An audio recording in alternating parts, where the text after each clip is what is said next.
नमस्कार दोस्तों, मेरा नाम है उपेंद्र कुमार और मैं आपका स्वागत करता हूं अपने YouTube study channel learning up classes पर। तो दोस्तों, आज हम बात करने वाले हैं बाष्पोत्सर्जन यानी ट्रांसपायरेशन पर।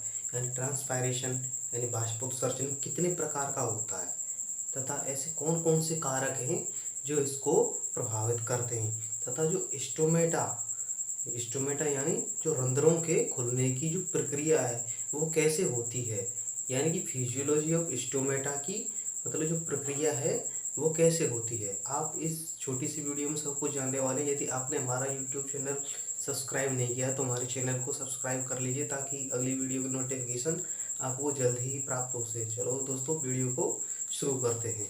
तो आज हम बात करेंगे ट्रांसपायरेशन यानी बाष्पोत्सर्जन। यानी बाष्पोत्सर्जन किसे कहते हैं? तो दोस्तों, इसकी अगर परिभाषा की बात की जाए कि पौधों द्वारा पानी को बाष्प के रूप में उड़ाने की प्रक्रिया को क्या कहते हैं? बाष्पोत्सर्जन कहते हैं। यानी कि पौधों द्वारा, इसी परिभाषा की बात करें तो पौधों द्वारा पानी को बाष्प के रूप में उड़ाने की प्रक्रिया को बाष्पोत्सर्जन यानी ट्रांसपायरेशन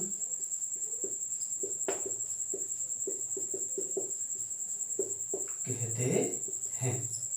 यानी पौधों द्वारा जो पानी को बाष्प में उड़ाने की जो क्रिया है वो क्या कहलाती है? वो बाष्पोत्सर्जन कहलाती है। अब इससे आगे हम बात करने वाले हैं कि बाष्पोत्सर्जन कितने प्रकार से होता है, यानी इसके प्रकार कौन कौन से हैं तथा कौन सा प्रकार कितने % का भागीदार होता है, यानी कि किस प्रकार में बाष्पोत्सर्जन दर कितनी होती है, यानी कितने % तक बाष्पोत्सर्जन होता है। तो चलो आगे हम बात करें कि इसके प्रकार की यानी टाइप्स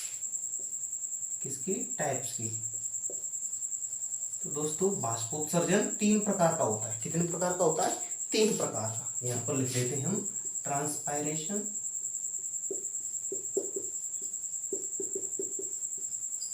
ये 3 प्रकार का होता है। कितने प्रकार होता है दोस्तों? 3 प्रकार का। पहला है स्टोमेटल ट्रांसपायरेशन। दूसरा है लेंटिकुलर ट्रांसपायरेशन।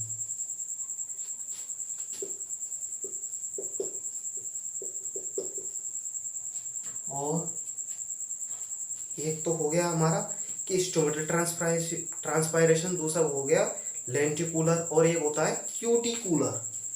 कौन सा? Cuticular transpiration.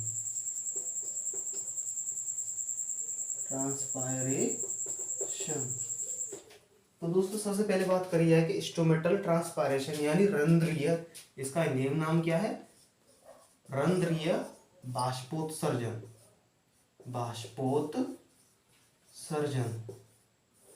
और लेंटिकुलर को कहते हैं बातरंध्र बाष्पोत्सर्जन। क्या? बातरंध्र बाष्पोत्सर्जन। और क्यूटिकुलर की बात की जाए तो क्यूटिकुलर को कहते हैं चर्म बाष्पोत्सर्जन। कौन सा? चर्म बाष्पोत्सर्जन। तो हम इसकी बात करते हैं कि स्टोमेटल यानी रंध्रीय बाष्पोत्सर्जन क्या होता है। तो दोस्तों, रंध्रीय बाष्पोत्सर्जन में जो बाष्पोत्सर्जन होता है वो रंध्रों के द्वारा होता है, यानी स्टोमेटा के द्वारा होता है। हम सभी जानते हैं कि पौधों की पत्तियों में रंध्र, छोटे छोटे रंध्र पाए जाते हैं, उन्हें क्या कहते हैं? स्टोमेटा। तो इसी प्रकार स्टोमेटाओं से यानी रंध्रों से जो बाष्पोत्सर्जन होता है, यानी रंध्रों द्वारा जो पानी बाष्प के रूप में उड़ाया जाता है वो क्या कहलाता है? रंध्रीय बाष्पोत्सर्जन। अब फिर हम बात करें कि बातरंध्र बाष्पोत्सर्जन और चर्म बाष्पोत्सर्जन ये क्या होते हैं? तो हमको पता है चर्म क्या होता है, चर्म। चर्म यानी खाल, यानी ऊपर की जो चमड़ी होती है, जो पौधों की जो ऊपर की चमड़ी होती है, ऊपरी परत, उसके द्वारा जो वाष्पोत्सर्जन होता है वो क्या होता है, वो क्या होता है, चरम बाष्पोत्सर्जन यानी क्यूटिकुलर ट्रांसपायरेशन होता है।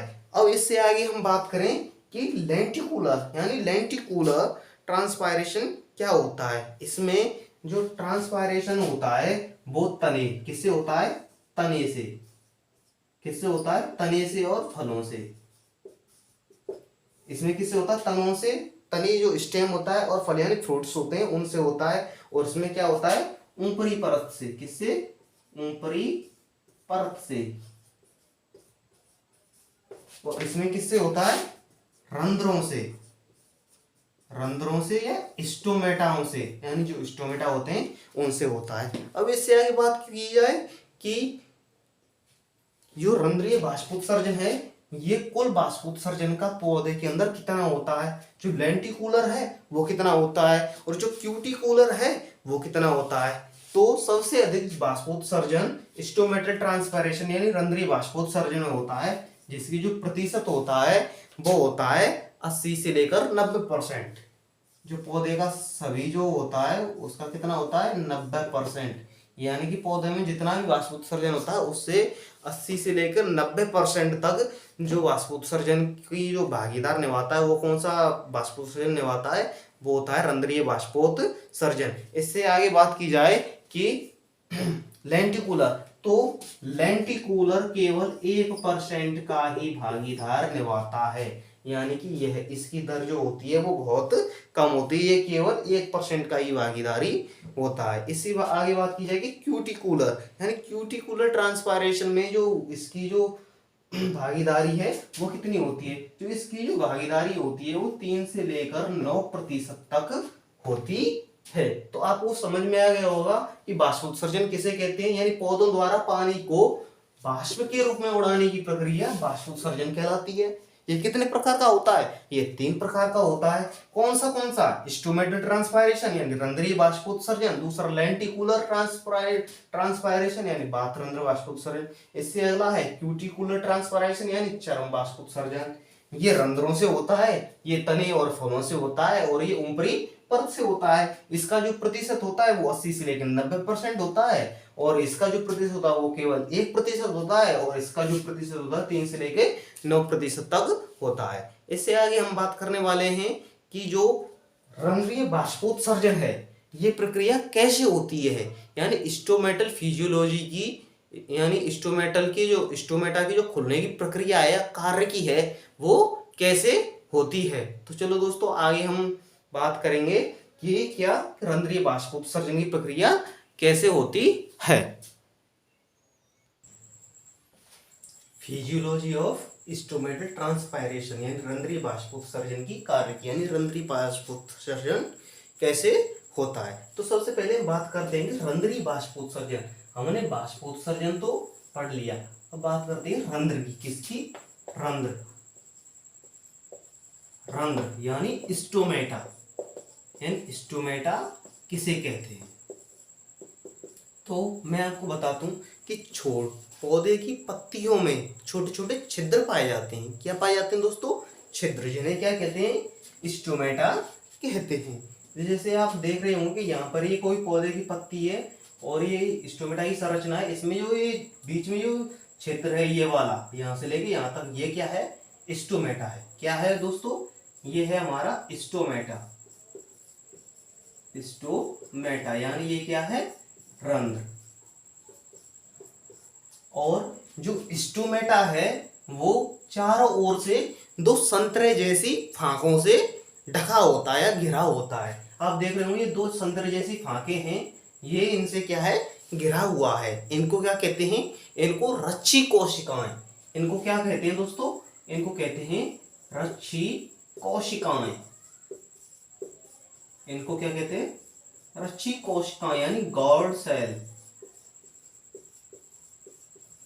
गॉड सेल कहते हैं। और रच्छी कोशिका यानी गॉड सेल के बीच में क्या पाया जाता है, हरित लवक। क्या पाया जाता है, हरित लवक। आप देख रहे छोटी छोटी जो बिंदी हैं ये क्या है, ये हरित लवक है। क्या है? हरित लवक। हरित लवक यानी क्लोरोप्लास्ट। क्लोरोप्लास्ट। तो आपको ये समझ में आ गया होगा, यानी इसकी संरचना कैसे होती है कि पौधों की पत्तियों में छोटे छोटे रंध्र पाए जाते हैं, उन्हें क्या कहते हैं? स्टोमेटा कहते हैं। वो जो स्टोमेटा होता है वो चारों ओर से दो संतरे जैसी फांकों से घिरा होता है। जो संतरे जैसी फांकें उन्हें क्या कहते हैं? रच्ची कोशिकाएं कहते हैं। और रच्ची कोशिकाओं के अंदर क्या पाया जाता है? हरित लवक। ये क्या है? हरित लवक पाया जाता है। अब बात करते हैं कि रंध्रीय बाष्पोत्सर्जनी कारक यानी रंध्र खुलते कैसे हैं, बंद कैसे होते हैं। तो मैं आपको बता दूं कि रंध्रों के जो खुलने और बंद होने की वो प्रक्रिया है वो किस पर निर्भर करती है? वो रच्ची कोशिकाओं के दबाव पर निर्भर करती है कि रच्ची कोशिकाएं स्टोमेटा पर कितना दबाव लगा रही हैं। जब स्टोमेटा द्वारा यानी रच्ची कोशिकाएं गॉड सेल द्वारा स्टोमेटा पर अधिक दबाव लगाया जाता है, यानी कि जो रच्ची कोशिकाएं हैं वो स्टोमेटा पर अधिक दबाव लगाती हैं तो रंध्र खुल जाते हैं। अधिक दाब होगा तो रंध्र खुल जाएंगे, और जब दाब कम हो जाता है तो रंध्र बंद हो जाते हैं। और एक चीज ये है कि जो इनकी जो रच्ची कोशिकाओं की जो अंदर की भित्ति होती है, ये वाली आप देख रहे हो, ये कितनी मोटी है। ये जो भित्ति है ये काफी मोटी है, किसकी अपेक्षा? इस बाहर वाली की अपेक्षा। यानी कि जो इनके अंदर की जो भित्ति होती है वो बाहर वाली भित्ति की अपेक्षा क्या होती है? मोटी। और कैसी होती है? लचीली। जब भी पानी का अधिक दबाव होता है तो जो रंध्र क्या है? खुल जाते हैं और जिससे बाष्पोत्सर्जन होने लगता है। जब भी पानी की मात्रा कम हो जाती है यानी दबाव कम हो जाता है तो रंध्र शिथिल यानी बंद हो जाते हैं। आपको समझ में आ गया होगा कि रंध्र कैसे खुलते हैं और कैसे बंद होते हैं। इससे आगे हम बात करने वाले हैं कि बाष्पोत्सर्जन को ऐसे कौन कौन से कारक हैं, यानी बाष्पोत्सर्जन को प्रभावित करने वाले ऐसे कौन कौन से कारक हैं या फैक्टर्स हैं जिनका बाष्पोत्सर्जन पर प्रभाव पड़ता है। तो मैं आपको बता दूं कि बाष्पोत्सर्जन को प्रभावित करने वाले कारकों को दो भागों में बांटा गया है। पहला है बाहरी कारक और दूसरा है आंतरिक कारक। तो दोस्तों चलो इसको भी आगे हम पढ़ाते हैं। यानी फैक्टर्स अफेक्टिंग ट्रांसपायरेशन, बाष्पोत्सर्जन को प्रभावित करने वाले कारक कितने प्रकार के होते हैं? ये दो प्रकार के होते हैं। कौन कौन से? एक तो पहला क्या बताया था कि बाहरी कारक, और दूसरा क्या था? आंतरिक कारक। बाहरी कारक यानी जो पौधे के बाहर के कारक हैं, जैसे तापमान हुआ, प्रकाश हुआ, सापेक्ष आर्द्रता हुई, वायु की गति हुई, ये सब। और आंतरिक कारकों में जैसे जड़ का जो सिस्टम है वो कैसा है, पत्तियां कैसी हैं, पानी की कितनी मात्रा पौधे में उपलब्ध है, ये सभी कारक। तो चलो आगे इसको हम समझते हैं। यानी कितने प्रकार से? दो। कितने? दो हैं। पहला है बाहरी कारक। बाहरी कारक यानी एक्सटर्नल फैक्टर, और एक दूसरा है आंतरिक कारक। कौन सा है? आंतरिक कारक यानी इंटरनल ट्रांसपायरेशन।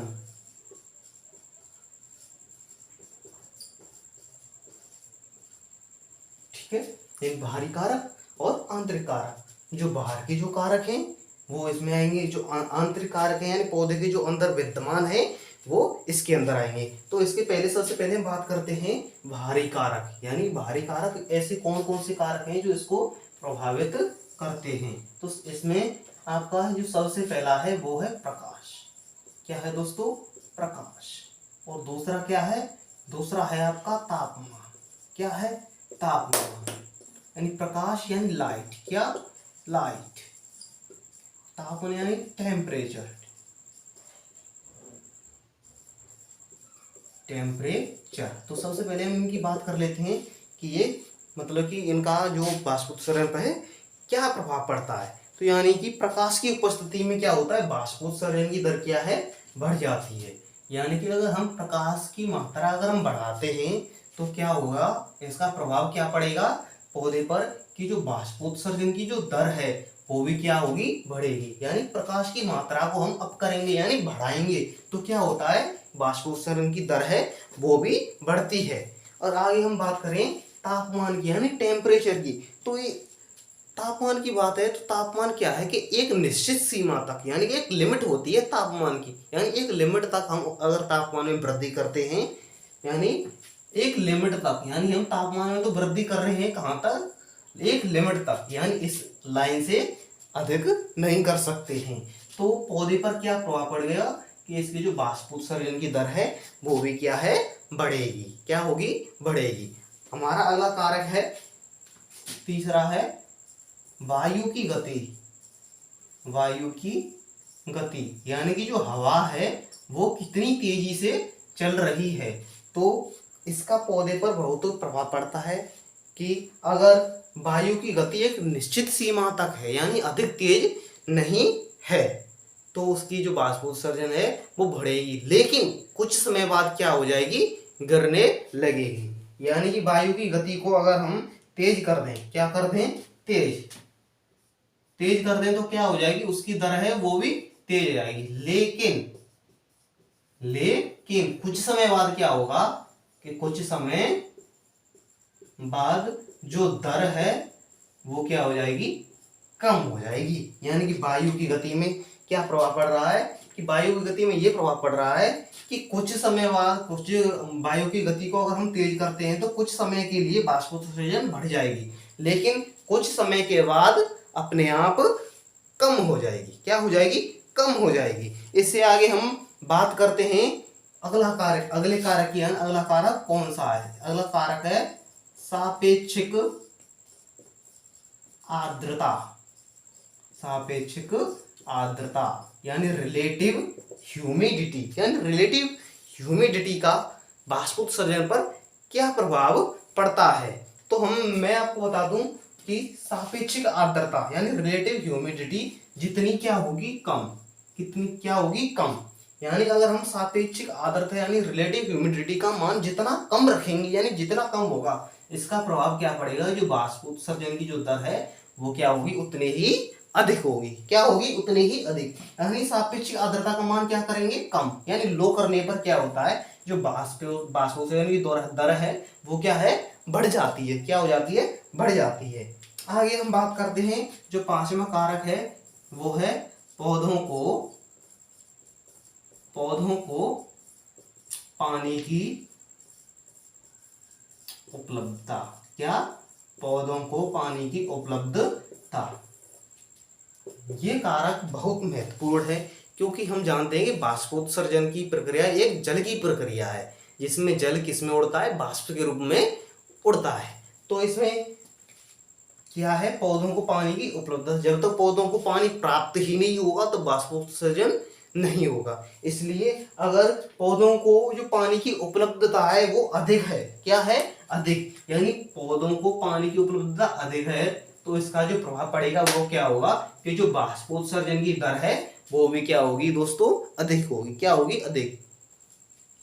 क्या प्रभाव पड़ेगा कि पौधों को पानी की जो उपलब्धता है वो अधिक है तो क्या प्रभाव पड़ा, ये किसका है प्रभाव, क्या प्रभाव पड़ा कि वो भी क्या होगी, जो बाष्पोत्सर्जन की दर है वो भी क्या होगी, अधिक होगी। इससे आगे हम बात करते हैं आंतरिक कारक यानी कि जो इंटरनल फैक्टर्स हैं वो इसको किस प्रकार से प्रभावित करते हैं। तो इसमें सबसे पहला कारक है मूल संहीनता। मूल संहीनता, मूल संहीनता यानी रूट सिस्टम। क्या, रूट सिस्टम। रूट सिस्टम, मूल संहिता यानी अगर हमारे पौधे की जड़ों का विकास अच्छा है यानी अधिक मात्रा में जड़ें हैं और काफी गहराई तक गई हैं तो वो क्या करेंगी कि जो पानी है यानी जल है उसका अवशोषण क्या होगा, अच्छा होगा। जितनी ज्यादा जड़ होंगी तो जाहिर सी बात है कि जो जड़ हैं वो पानी का अवशोषण उतना ही अधिक करेंगी। जब पौधों में पानी की मात्रा अधिक होगी तो बाष्पोत्सर्जन दर भी अधिक हो जाएगी। यानी कि अगर मूल संहिता का विकास कैसा है तो अच्छा, कैसा है, अच्छा, यानी मूल संहिता का विकास, विकास जो है वो कैसा है, अच्छा। तो वाष्पोत्सर्जन की दर क्या होगी, अधिक, क्या होगी, अधिक होगी। जो दर है वो क्या हो जाएगी, अधिक हो जाएगी। यानी मूल संहिता यानी जड़ों का विकास अच्छा होने पर क्या होता है कि जो जल का जो अवशोषण है वो अधिक होगा और वाष्पोत्सर्जन की दर अपने आप यानी स्वतः ही बढ़ जाएगी। अगला हमारा जो कारक है वो है तना यानी स्टेम, तना यानी स्टेम यानी तने का क्या प्रभाव पड़ता है। तो दोस्तों आपको पता होगा कि तने में क्या होता है, जाइलम और फ्लोएम। जाइलम किसका कार्य करते हैं, जल को लाने और ले जाने का कार्य करते हैं और फ्लोएम भोजन को लाने ले जाने का कार्य करते हैं। अगर यानी हमारा तना है जो मजबूत है, जिसमें जाइलम और फ्लोएम का विकास अच्छा है, तो उस पौधे में अधिक जल जाएगा, जल पहुंचेगा, जिससे क्या होगा, पौधे में जल की मात्रा अधिक होगी और वाष्पोत्सर्जन में क्या होगी, वृद्धि। यानी कि जो तना है उसका विकास भी क्या है, अच्छा होगा, यानी अच्छा है, यानी जो तने का विकास कैसा है, अच्छा। तो जो दर है दर पर क्या प्रभाव पड़ेगा, वो भी दर क्या है, बढ़ेगी। यानी कि अगर किसी पौधे का तना अच्छा है, मजबूत है, उसमें जाइलम फ्लोएम है, उनकी रचना क्या है, विकास क्या है, वो काफी अच्छा है, तो वो अधिक वाष्पोत्सर्जन करेगा।